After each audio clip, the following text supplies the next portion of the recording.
Eu cumprimento, em primeiro lugar, a vice-presidente do Tribunal Regional Federal da Primeira Região, desembargadora Maria de Fátima Labarré, que é também a presidente da Comissão Gestora de Precedentes desta Corte, na pessoa de quem eu peço licença para cumprimentar todos os membros da administração deste tribunal e também os demais integrantes da Comissão Gestora de Precedentes desta Casa.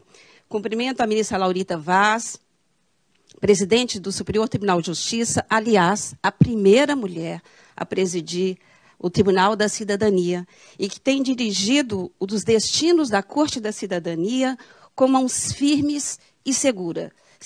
Tem realizado um trabalho extraordinário, especialmente em face da sua preocupação na gestão de recursos ordinários e recursos repetitivos. Criou uma força-tarefa no âmbito do Superior Tribunal de Justiça para agilizar o julgamento de processos em todas as sessões do tribunal. Tem uma preocupação especial com a gestão dos recursos repetitivos, por isso mesmo, Sua Excelência tem prestigiado de uma maneira muito especial o trabalho da Comissão Gestora de Precedentes do Superior Tribunal de Justiça, e a sua presença nesse evento bem demonstra essa sua preocupação. Eu cumprimento os meus caros amigos e colegas, ministros Paulo de Tarso Severino e ministro Rogério Schietti, que comigo integram a Comissão Gestora de Precedentes do STJ. Cumprimento os desembargadores, cumprimento em primeiro lugar o desembargador Vitor Laus, que dirige a Escola da Magistratura do TRF da 4ª Região e que coordena a realização deste evento no âmbito local. Cumprimento os desembargadores federais e estaduais aqui presentes, os juízes federais e estaduais, os representantes do Ministério Público Federal, os advogados e advogadas, servidores e servidores da Casa, estudantes, e cumprimento os servidores do STJ, que apoiam a Comissão Gestora de Precedentes, os doutores Marcelo Marchiori e Diogo Werneck, que à tarde farão uma exposição prática das ideias que se lançarem hoje na parte da manhã. Mas eu quero, de início, dizer da minha satisfação em visitar o Tribunal Regional Federal da 4ª Região. É uma corte, uma grande corte de reconhecida envergadura, não só pela qualificada atuação dos seus 27 desembargadores, mas também pela sua elevada demanda processual. Mas aqui eu quero destacar um outro aspecto.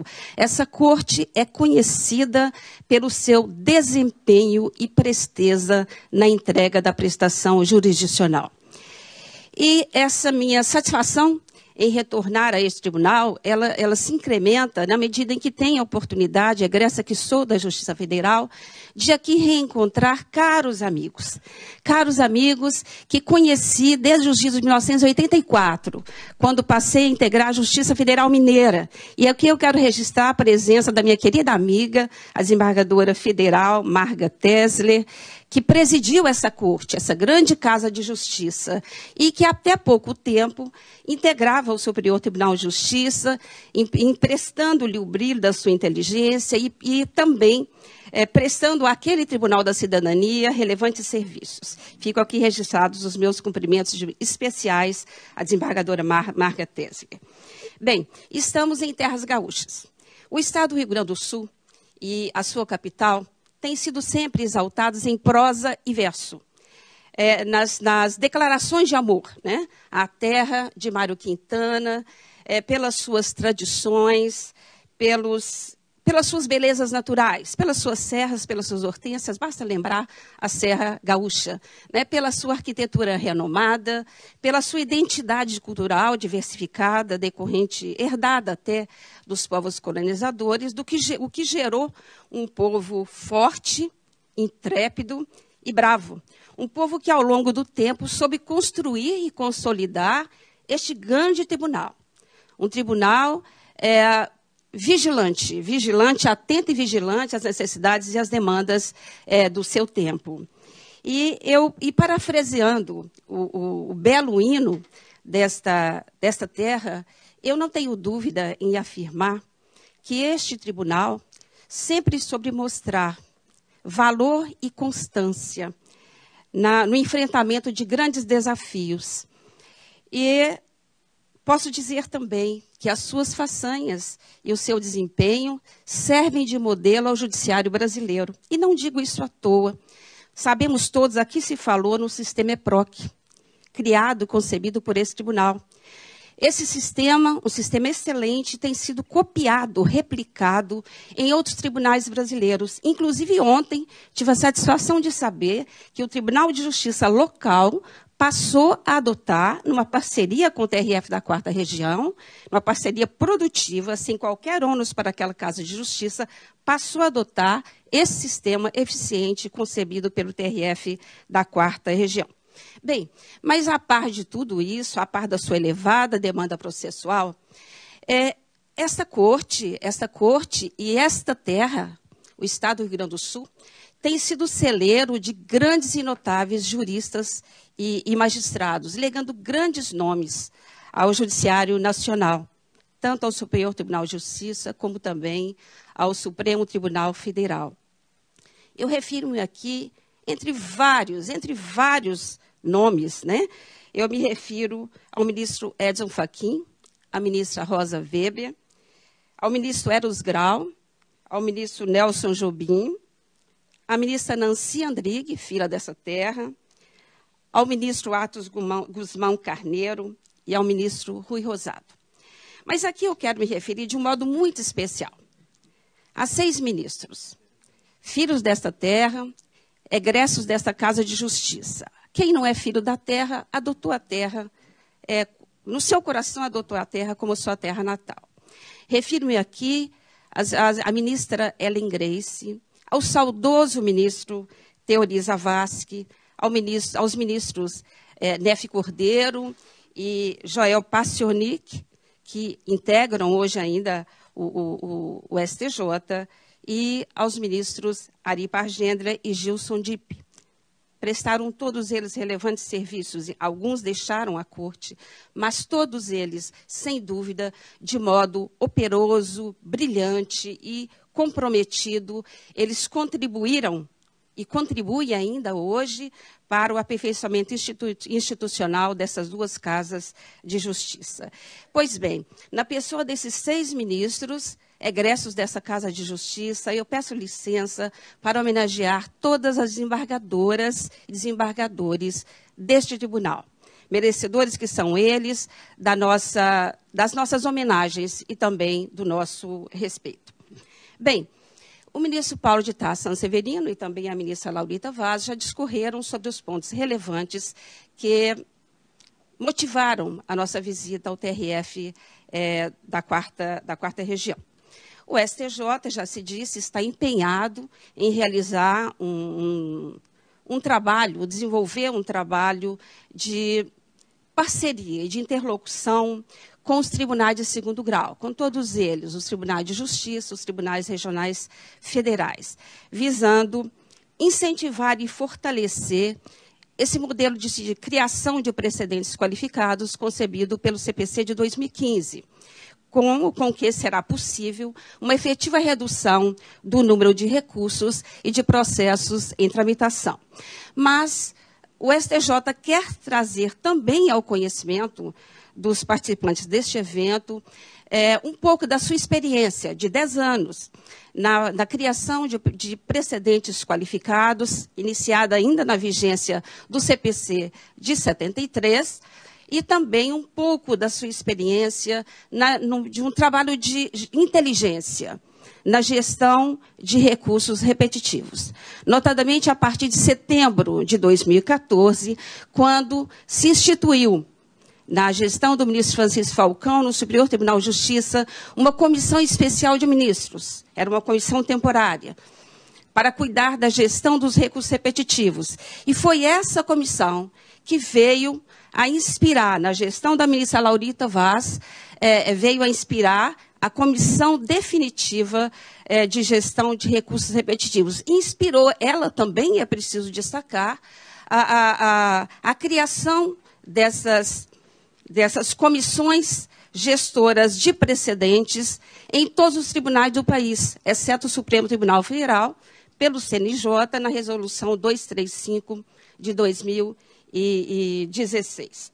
Pois bem, sabemos todos, e aqui já se falou, que um dos maiores desafios do Poder Judiciário brasileiro reside exatamente no enfrentamento dessa litigiosidade de massa, para dar cabo de centenas de milhares de processos que versam sobre a mesma controvérsia jurídica. E isso no momento em que, aqui já se falou, o desembargador Vitor Laus disse isso, no momento em que, de modo geral, os operadores do direito ainda estão impregnados por aquela cultura clássica do processo individual que aurimos nos bancos acadêmicos e que nos vem das ordenações do reino.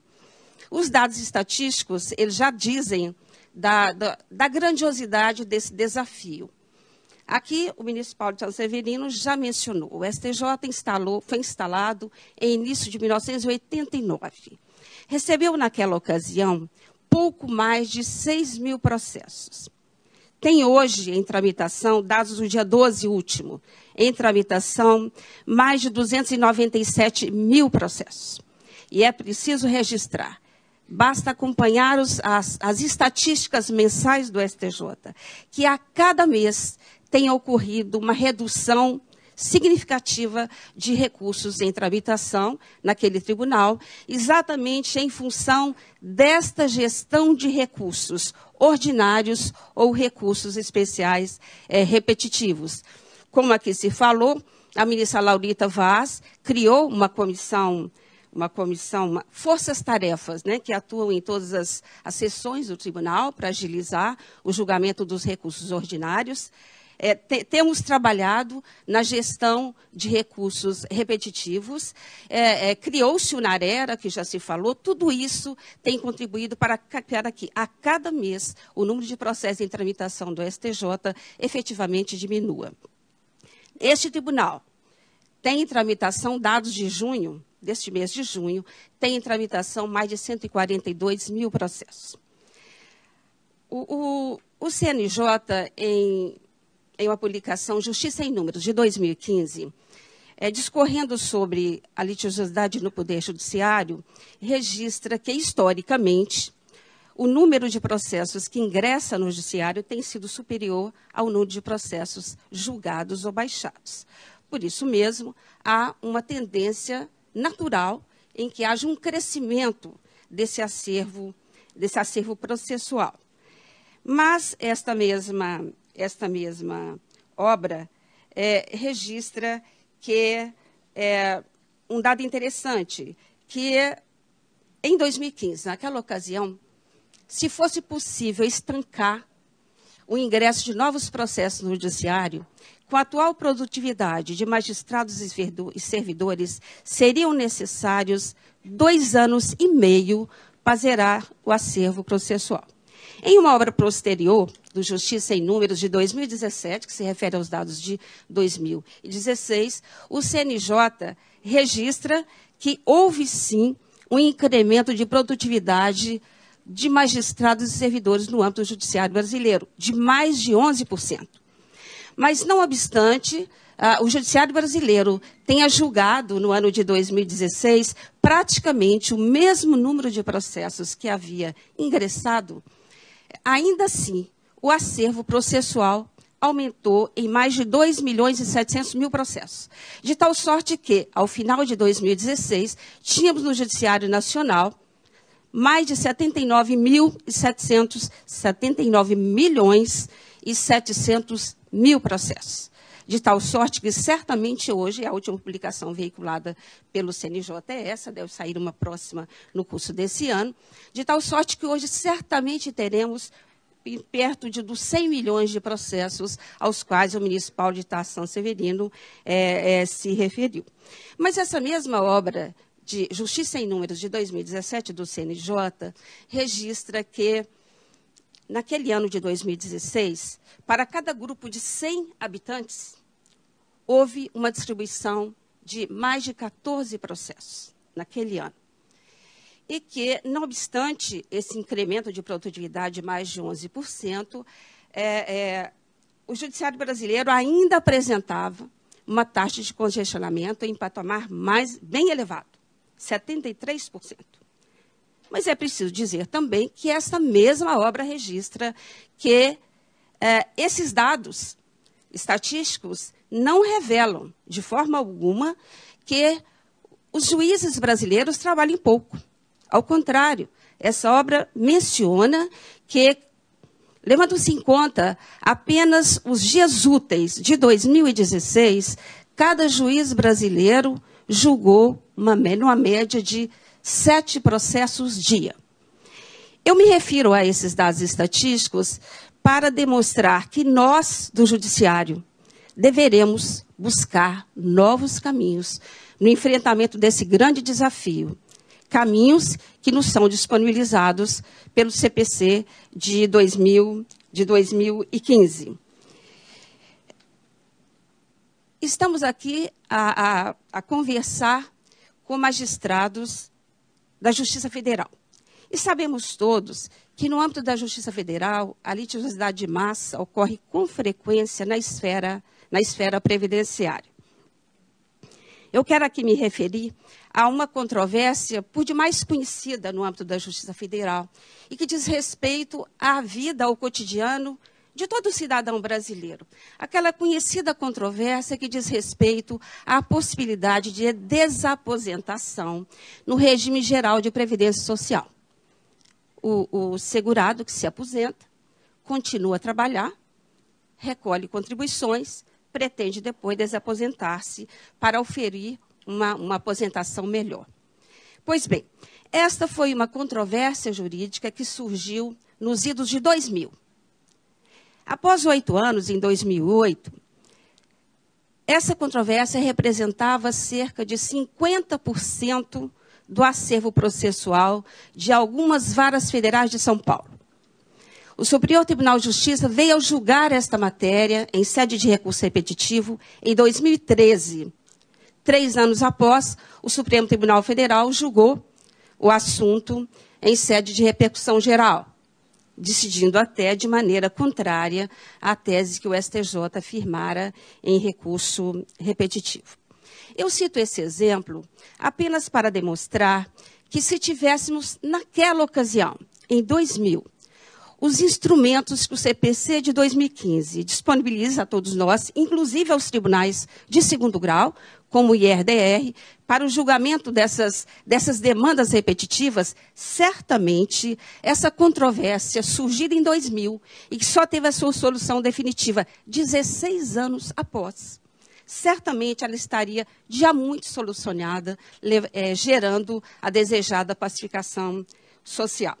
E também no que diz respeito à matéria previdenciária, eu penso que os tribunais brasileiros devem se preparar para o incremento de litigiosidade que certamente surgirá com a propalada reforma da Previdência Social, que promete avizinhar-se, né? E esse é o incremento de litigiosidade que surgirá não só no âmbito da Justiça Federal, mas também na Justiça Estadual, no que respeita à matéria relativa a acidente do trabalho, no regime geral de Previdência Social, e também na Previdência Social dos servidores estaduais e municipais. Na Justiça Estadual, os conflitos entre consumidor e instituições financeiras, consumidor e concessionária de serviços, prestadora de serviço público, são responsáveis por milhares de demandas que versam sobre a mesma questão jurídica. Cada um de nós, que integramos a Comissão Gestora de Precedentes do STJ,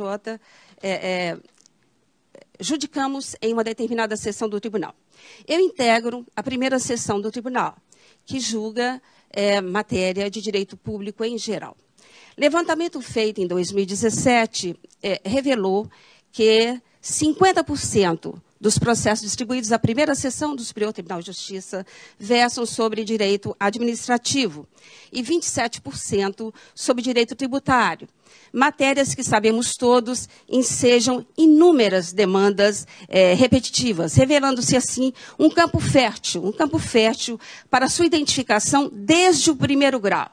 Daí a importância das juízas e juízes federais. a sua identificação desde o primeiro grau, porque sabemos todos, o CPC de 2015, o seu artigo 977, confere legitimidade aos juízes de primeiro grau para identificar uma determinada demanda repetitiva, possam eles provocar o tribunal local, Tribunal de Justiça, o TRF, para instauração do IRDR. Essa matéria é importante não só, demonstra a importância não só do trabalho dos juízes de primeiro grau, mas também é importante para que os tribunais de segundo grau, TRFs ou Tribunal de Justiça, identificando uma determinada demanda repetitiva, no que diz respeito à matéria da primeira sessão ou de outras sessões do STJ, possa selecionar um recurso dessa natureza, sobrestando os demais, e encaminhar esse recurso, ou 2 recursos, como diz hoje o CPC de 2015, ao STJ para posterior afetação. E, falando nisso, eu quero aqui lembrar 2 matérias, pelo menos, de grande repercussão quantitativa, julgadas pela primeira sessão. Julgamos há pouco uma matéria relativa à possibilidade de incidência ou não da TR sobre os saldos das contas vinculadas do Fundo de Garantia. Pois bem, só desta matéria havia, em todo o segundo grau, mais de 400 mil processos sobrestados. Era, no âmbito do STJ, a demanda que tinha uma repercussão numérica maior em termos de processos sobrestados em segundo grau. Fixada a controvérsia, há pouco tempo julgamos essa matéria, no âmbito da primeira sessão, foi possível que todos esses processos, mais de 400 mil, fossem resolvidos no âmbito do segundo grau. Eu cito aqui também uma outra situação, uma outra controvérsia surgida, identificada, melhor dizendo, pelo Tribunal de Justiça Mineiro. Ali percebeu-se que havia uma incidência muito grande de processos que versavam sobre a possibilidade de repetição de indébito, de contribuição compulsória para a saúde, que era, naquele estado, cobrada dos servidores estaduais. Pois bem, o STJ, o processo foi encaminhado, um recurso especial foi encaminhado ao STJ, selecionado pelo Tribunal de Segundo Grau. O STJ julgou há pouco essa matéria e foi possível que o Tribunal de Justiça Mineiro aplicasse essa tese em mais de 67 mil processos que ali se encontravam com recursos especiais sobrestados a aguardar o julgamento desse recurso especial repetitivo. E aqui eu quero destacar, uma vez mais, a importância dos juízes de primeiro grau. Como eu disse, tem legitimidade para provocar o Tribunal de Segundo Grau a respeito, para a instauração de RDR, e também dos tribunais de justiça, dos TRFs, para a formação desses precedentes qualificados,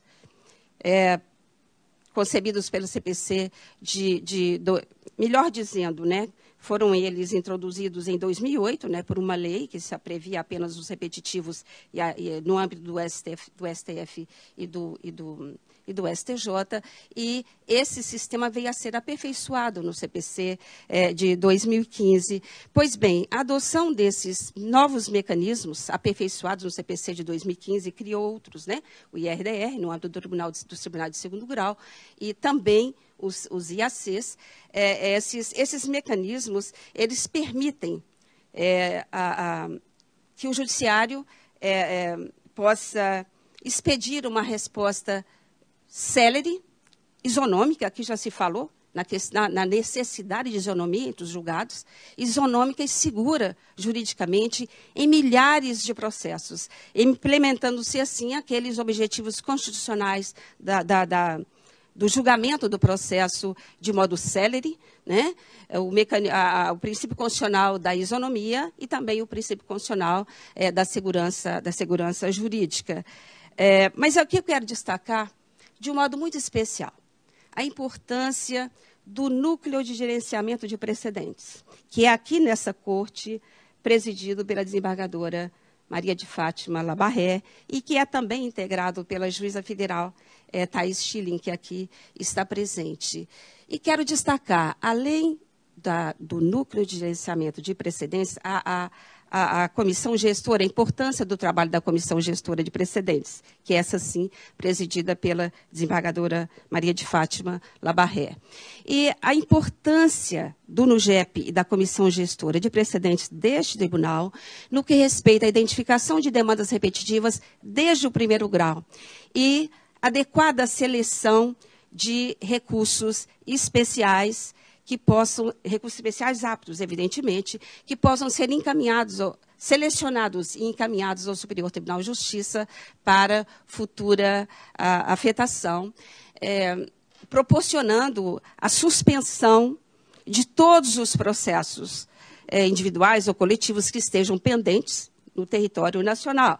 E penso eu que essa suspensão da verticalização de processos em todos os níveis, em todas as instâncias do judiciário, foi uma das melhores novidades trazidas pelo CPC de 2015, com vistas à racionalização de julgamento, porque sabíamos todos que no regime anterior do CPC de 73, os processos eram sobrestados apenas em segundo grau, depois de julgados. Mas isso não impedia que os juízes de primeiro grau, os juízes estaduais ou federais de primeiro grau continuassem a sentenciar aquela matéria, que as apelações chegadas ao tribunal continuassem a ser julgadas e os processos apenas fossem sobrestados depois de julgados junto à presidência ou à vice-presidência do tribunal, que estivesse encarregada da admissibilidade recursal.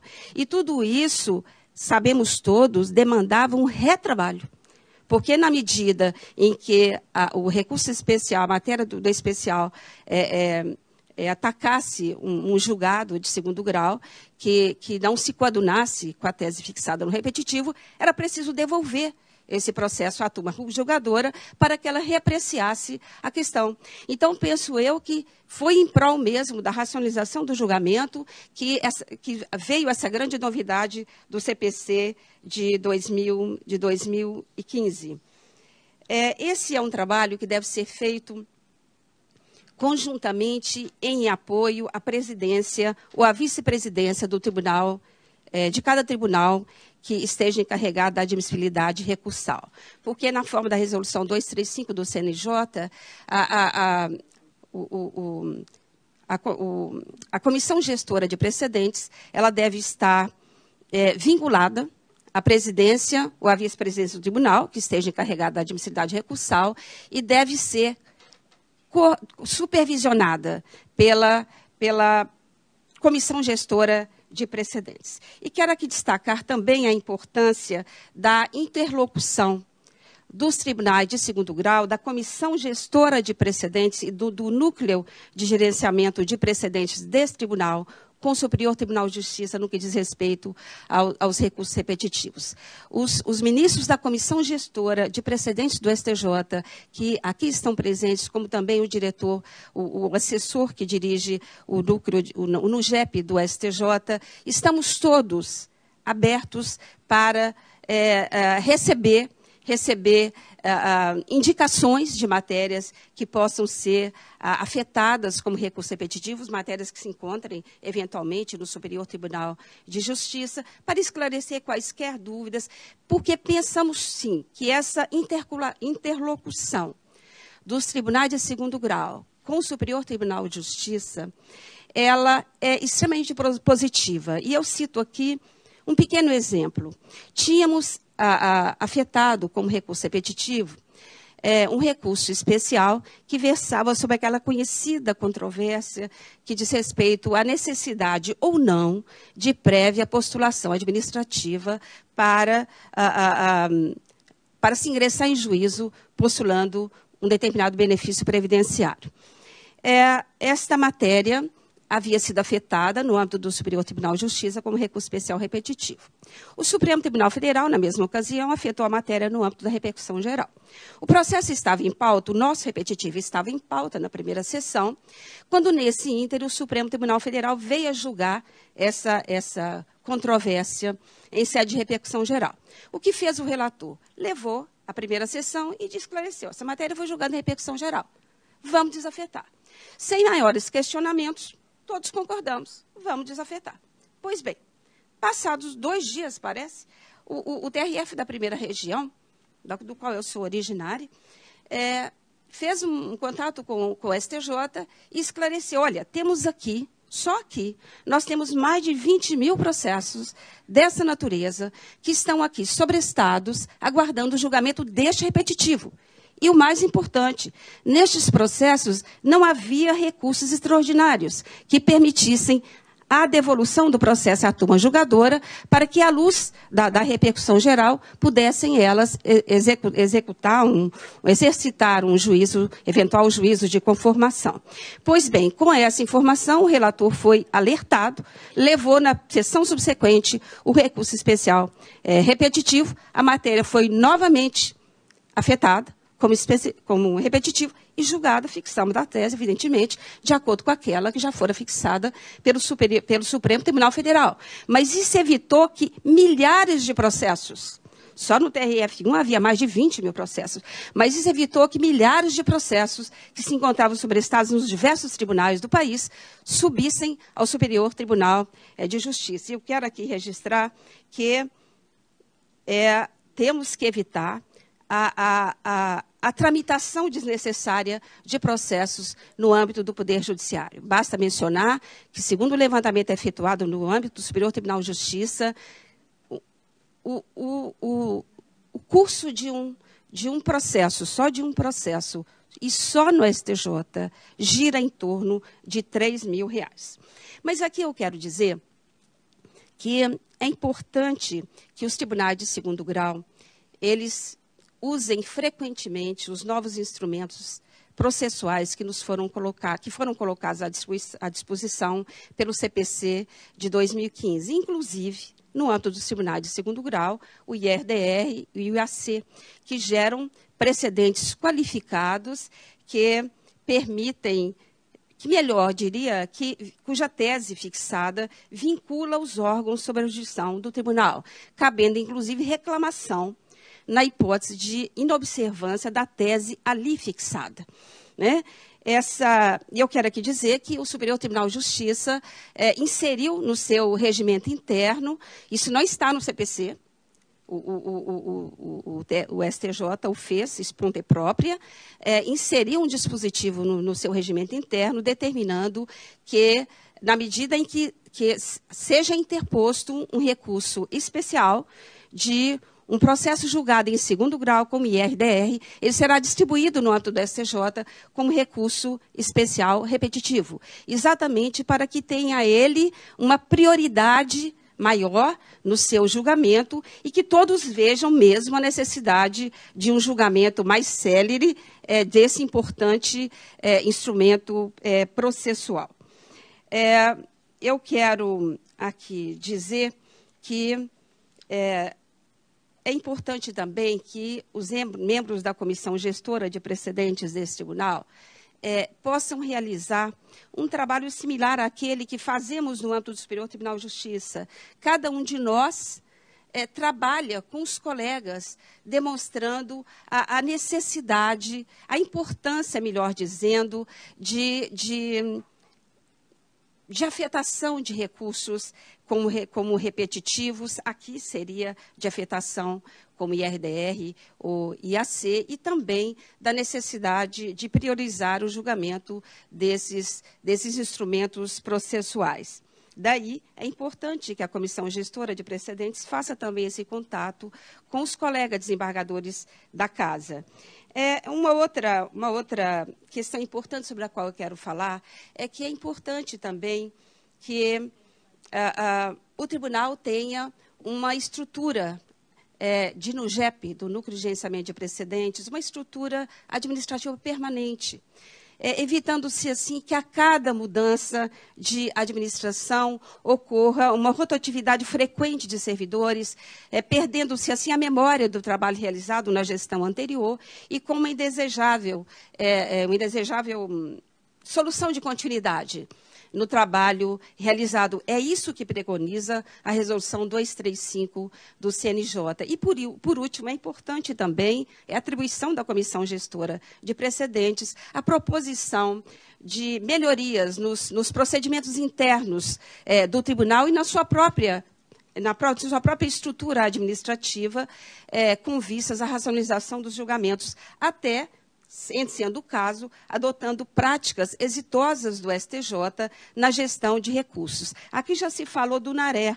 O NARÉ foi um núcleo criado no âmbito do STJ que, antes da distribuição dos recursos que ali chegam, ele faz uma triagem desses processos e ali identifica recursos inadmissíveis, recursos contrários à súmula do STJ, do Supremo, recursos contrários à tese fixada em recursos repetitivos, e, por incrível que possa parecer, cerca de 25 mil processos nessa situação são distribuídos no Superior Tribunal de Justiça, contrários à tese ali fixada em recurso especial repetitivo. Pois bem, feita essa triagem, a presidente do STJ profere decisões neste processo, aqui já se esclareceu, e esses processos só são distribuídos aos ministros na medida em que haja eventual agravo interno. Como se destacou, o índice de recuperabilidade é ínfimo, de modo que, a grosso modo, este trabalho do NARÉ tem gerado uma diminuição de cerca de 40% de distribuição de processos aos ministros do Superior Tribunal de Justiça. Estou me referindo a essa prática exitosa do STJ, porque sabemos todos que o RDR, julgado em segundo grau, ele vincula os órgãos sob a jurisdição do tribunal, mas não impede a recorribilidade em relação àqueles processos que se encontravam sobrestados em primeiro grau. Esses processos, se as partes interpuserem recurso, eles subirão ao tribunal, não há nada que impeça. Na medida em que o tribunal de segundo grau ele tenha uma estrutura semelhante no âmbito da sua presidência, seria possível que a presidência do tribunal exarasse decisões nesses processos, nesses recursos inadmissíveis, evitando-se, assim, a indevida distribuição e mesmo tramitação desnecessária de processos no âmbito do segundo grau. E aqui eu quero fazer uma observação. É que constatou-se de modo muito especial, nos últimos anos, constatou-se de modo geral, em todos os tribunais brasileiros de segundo grau, constatou-se uma efetiva diminuição da seleção de recursos representativos de controvérsia de natureza repetitiva para serem encaminhados ao Superior Tribunal de Justiça para posterior afetação como recurso especial repetitivo. E aqui eu quero fazer uma meia-culpa. Penso que isso pode se dever, em parte pelo menos, a uma demora que existia no âmbito do STJ no julgamento desses recursos especiais repetitivos. São temas complexos, quando a matéria não está ainda amadurecida, há vários pedidos de vista. Mas certo é que o CPC de 2015 fixou um prazo de 1 ano para o julgamento desses recursos especiais repetitivos. E o regimento interno do STJ, em face disso, estabeleceu uma norma que só existe no nosso regimento, fixou um prazo de 60 dias. De 60 dias para quê? A partir do momento em que o processo é distribuído a um determinado ministro do STJ, tenha ele prazo de 60 dias. Tem ele prazo de 60 dias para, neste prazo, deliberar sobre a afetação. Se ele não o fizer, aqueles processos que se encontravam sobrestados em segundo grau voltarão a tramitar e subirão ao Superior Tribunal de Justiça. Com isso, posso assegurar, especialmente no âmbito da primeira sessão, que eu integro, houve um incremento considerável de afetação de recursos especiais repetitivos e também um julgamento acelerado de recursos especiais repetitivos. Basta aqui dizer, como o ministro Sanseverino já mencionou, que hoje a primeira sessão realiza sessões de julgamento temáticas, só para o julgamento de recursos repetitivos.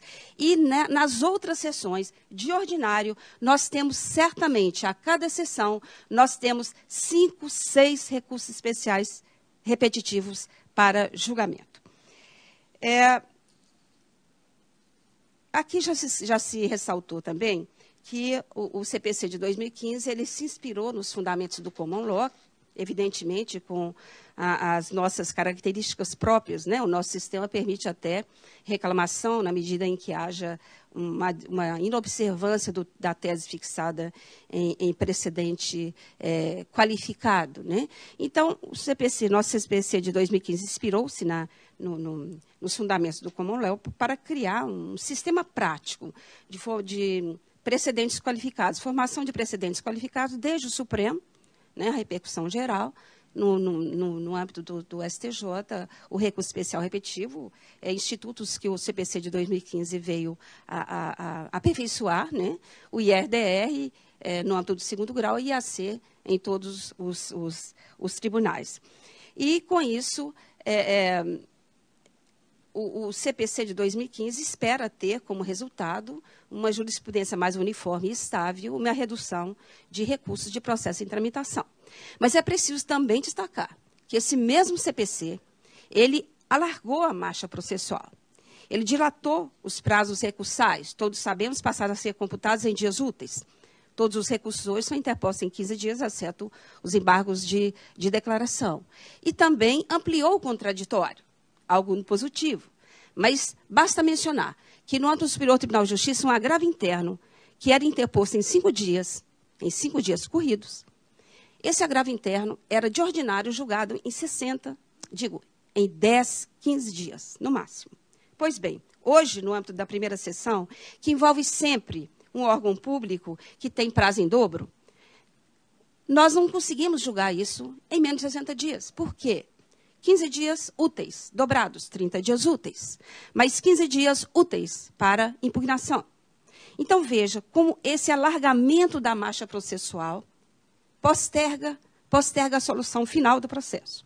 E eu digo isso porque, para demonstrar que é importante que todo o judiciário brasileiro, todo ele, em todas as suas instâncias, trabalhe de modo efetivo para a implementação desse sistema de formação de precedentes qualificados, concebido pelo CPC de 2015. Se isto não for implementado, com certeza nós teremos uma piora da situação em que hoje se encontra o Poder Judiciário brasileiro. Daí o grande desafio, né? Temos todos nós que assimilar essa cultura de formação de precedentes qualificados. Mas, além disso, um outro grande desafio que se apresenta é que, firmada uma determinada tese jurídica, seja no âmbito do Supremo, do STJ ou no âmbito do segundo grau, é preciso que nós, magistrados, a ela nos adaptemos, né? A ela nos conformemos. Muitas vezes, sabemos todos, até com ressalva do nosso entendimento pessoal. Porque só assim será possível que a sociedade brasileira obtenha aquela resposta judicial célere, isonômica e segura juridicamente, a que eu me referi no início dessa minha exposição. Estamos em terras garruchas. Lembre-me aqui de Érico Veríssimo. Érico Veríssimo, um grande escritor dessa terra, diz ele que quando os ventos da mudança sopram, algumas pessoas levantam barreiras, mas outras constroem moinhos de vento. Pois bem, o STJ confia e tem a firme convicção de que esse TRF da segunda região saberá fortalecer esses ventos da mudança que vem com o novo CPC de 2015, operando como verdadeiro elemento, um efetivo elemento de transformação social. Eu concito, pois, o TRF da 4ª Região, pela sua administração, pela comissão gestora de precedentes, pelos seus desembargadores, pelos seus juízes federais, a trabalhar em estreita parceria com o Superior Tribunal de Justiça. Mas, além disso, trabalhar também na efetiva implementação desses novos institutos processuais concebidos pelo CPC de 2015, inclusive incrementando a seleção de recursos especiais repetitivos que possam ser encaminhados posteriormente ao Superior Tribunal de Justiça para o posterior afetação. Mas eu quero aqui registrar, uma vez mais, um merecido elogio ao TRF da 4ª Região.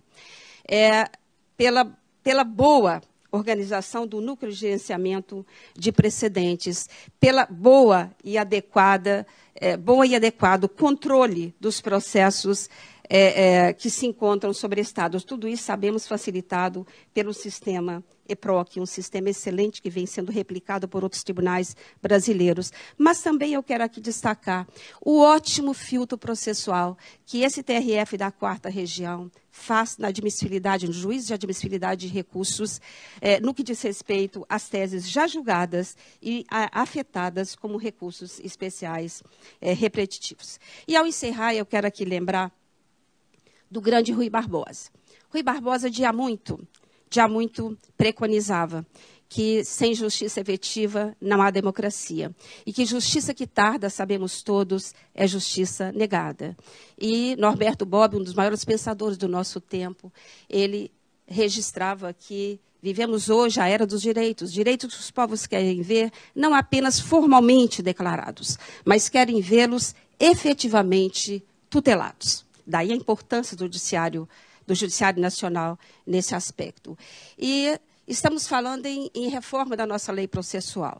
Quero aqui lembrar do saudoso ministro do Superior Tribunal de Justiça, Salvo de Figueiredo Teixeira, um grande entusiasta da reforma da nossa lei processual. O ministro Salvo de Figueiredo Teixeira dizia que, diante de grandes desafios, é preciso sonhar, mas não apenas sonhar, é preciso trabalhar, exercitar pragmaticamente os ideais, ampliar os horizontes e, assim, aproximar o amanhã. E eu quero aqui lembrar também das palavras do grande missionário e tenho para mim insuperável pregador, o lisboeta Padre Antônio Vieira, que se tornou brasileiro pelas obras que ele aqui deixou, notadamente no norte do país. Pois bem, dizia Vieira que o pregar, que é falar, faça com a boca, mas o pregar, que é semear, faça com a mão. Para falar ao vento bastam palavras, mas para falar ao coração são necessárias obras. Pois bem, que todos nós, do Judiciário, magistrados e servidores, prossigamos, pois, sonhando, mas também trabalhando, e trabalhando muito, para construir e consolidar, dia após dia, esse sistema de precedentes qualificados, concebido pelo CPC de 2015, um instrumento poderoso, uma ferramenta poderosa de pacificação social. Porque só assim nós poderemos legar às gerações futuras um judiciário melhor, sem o qual não há verdadeira democracia. Muito obrigada.